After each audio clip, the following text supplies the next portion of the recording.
Hello everyone, welcome to Asni Sudha all in one channel. అందరికీ ఎంతగానో useful అయ్యే కిచెన్ టిప్స్ అండి. ఇవన్నీ చాలా అంటే చాలా యూస్ఫుల్ అవుతాయి. వీడియో ఎక్కడ స్కిప్ చేయకుండా ఫుల్గా చూడండి. వీలైతే ఒక లైక్ చేయండి. లైక్ చేసిన నా వీడియో అనేది కొందరు షేర్ అవుతుంది. మొదటి టిప్ ఏంటో చూద్దాము. ఫంక్షన్స్కి వెళ్ళినప్పుడైనా, లేదంటే పార్టీకి వెళ్ళినప్పుడైనా, ఇలాంటి అంచులైనా, లేదంటే పట్టు సారీస్ అని కట్టుకెళ్తాం కదండి. అలా కట్టుకెళ్ళినప్పుడు ఆ సెట్ఫిన్ని యూజ్ చేస్తాము. అదేమో కొంచెం షార్ప్గా లేకపోతే దారం అనేది లాగేస్తుంది కదా. అలా షార్ప్ లేనప్పుడు ఈ విధంగా ట్రై చేయండి. మనం నెయిల్ కట్టర్ యూజ్ చేస్తూ ఉంటాం కదా, అలా కట్టర్ అనేది కొంచెం ఇక్కడ రఫ్గా అనేది ఇస్తారు కదండి. నెయిల్ అనేది కొంచెం రఫ్ చేసుకోవడానికి దాన్ని పెట్టి ఇలాగా మనం రఫ్ చేస్తే అది కొంచెం షార్ప్గా అవుతుంది. షార్ప్గా అయినప్పుడు ఇలా రఫ్ చేసుకుని సేఫ్టీ పిన్ మన శారీకి కనుక పెట్టుకుంటే మనం ఈజీగా శారీకి అనేది పెట్టేసుకోవచ్చండి. ఈ విధంగా చూడండి ఎంత ఈజీగా, ఎన్ని మడతలు వేసినా కూడా ఈజీగా పెట్టేస్తుంది కదా. ఈ విధంగా ట్రై చేయండి. నెక్స్ట్ వచ్చేసి మన సేఫ్టీ పిన్కి ఇలాంటి చిన్న పూస లాంటిది వేసుకుని మనం బ్లౌజ్కైనా శారీకైనా ఇలా పెట్టుకుంటే మనకి సేఫ్టీ పిన్కి కింద రింగ్లా ఉంటుంది కదా, అందులోకి బ్లౌజ్కైనా లేకపోతే శారీకైనా దూరిపోయి రాదు కదండి. అంత ట్రై చేసినా రాదు కదా. ఆ విధంగా ప్రాబ్లం లేకుండా ఇలా పోసి పెట్టుకుని మనం పెట్టుకుంటే ఈజీగా పెట్టుకోవచ్చు. ఈజీగా కూడా తీసేసుకోవచ్చండి. ఈ విధంగా ట్రై చేయండి. నెక్స్ట్ టిప్ వచ్చేసి డైలీ ఏ విధంగా అయినా మనం మిక్సర్స్ అనేది యూజ్ చేస్తుంటాం కదండి.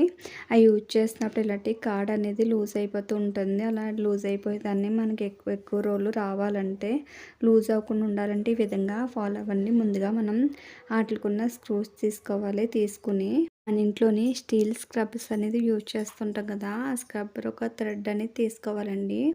మనం ముందుగా తీసుకున్న స్క్రూక్ అనేది మొత్తం ఆ థ్రెడ్ అనేది చుట్టేసేయాలండి. ఈ విధంగా చుట్టేసుకుని మనకి ఆ మిక్సీకని పెట్టుకుంటే మనకి ఎన్ని సంవత్సరాలైనా కూడా మనకి అస్సలు లూజ్ అవ్వదండి. ఈ విధంగా పాటిస్తేనే ఇవి టిప్ కనుక నేస్తే ఒక లైక్ చేయండి. లైక్ చేసిన వల్ల నా వీడియో అనేది కొందరు షేర్ అవుతుంది. ఇలా తీసుకుని ఇప్పుడు ఆ నొట్ అనేది మనం అంతోనే బిగించేసుకోవాలి. నేను ఒక స్పూన్ పెట్టి బిగిస్తున్నాను. లేదంటే మీరు ఏదైనా టెస్ట్ అయినా ఏదైనా స్క్రూ డ్రైవర్ ఉంటుంది కదండి, అది ఇట్టనే బిగించేసుకోవచ్చు. ఈ విధంగా చూడండి ఎంత టైట్గా ఉందో. ఈ విధంగా ఒకసారి ట్రై చేయండి. నెక్స్ట్ టిప్ ఏంటో చూద్దాము. ఇలాంటి మన స్టైనర్స్ అనేది యూజ్ చేస్తుంటాం కదా, ఇలా చిన్న ఆటలకైతే పర్వాలేదండి. పెద్ద పెద్ద ఆటల్లోని పెట్టి స్టైన్ చేసుకోవాలంటే చాలా ఇబ్బంది పడిపోవాలి కదా. అలా ఇబ్బంది పడకుండా ఈ టిప్ అనేది పాటించండి. మీరు పెద్ద పెద్ద అయినా కూడా ఈజీగా స్టైన్ చేసుకోవచ్చు. ఇలా ఒక ఫోక్ తీసుకొని దానికి ఇలా అడ్జస్ట్ చేసి పెట్టుకుని మనం ఏదన్నా వాటర్ అయినా ఆయిల్ అయినా ఏదన్నా మనం స్ట్రెయిన్ చేసుకుంటే ఈజీగా నిలబడి పడిపోకుండా ఉంటుందండి. ఈ విధంగా ఒకసారి ట్రై చేయండి.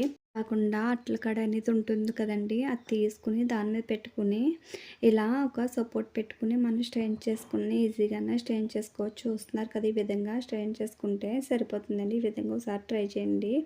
నెక్స్ట్ టిప్ ఏంటో చూద్దాము. నెక్స్ట్ టిప్ వచ్చేసి మన ఇంట్లో ఏదన్నా క్లీన్ చేసుకోవచ్చు. వాటర్ వేసుకొని టీవీ మాత్రం వాటర్ వేసి క్లీన్ చేయలేం కదా.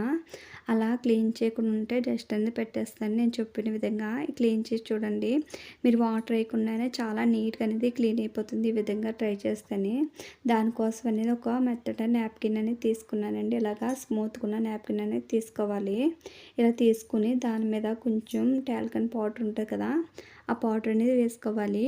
ఈ విధంగా నేను ఇలాగ పౌడర్ వేసుకుని దీన్ని ఇప్పుడు మనం టీవీ అనేది క్లీన్ చేసుకోవాలండి. చాలా నీట్గా అనేది క్లీన్ అయిపోతుంది. ఈ విధంగా క్లీన్ చేసుకుంటే మనకి వాటర్ వేసి టీవీ అనేది క్లీన్ చేయకూడదు కదా, అది పోయే ఛాన్సెస్ అనేది ఉంటుంది. ఈ విధంగా క్లీన్ చేసుకుంటే చాలా నీట్గా అనేది క్లీన్ అయిపోతుందండి. చూడండి ఎంత నీట్గా క్లీన్ అయిపోయిందో. ఈ విధంగా ఒకసారి ట్రై చేయండి. ట్రై చేసి ఎలా ఉందో కామెంట్ సెక్షన్లో కామెంట్ చేయండి. థ్యాంక్ యూ అండి. Thank you for watching. Bye.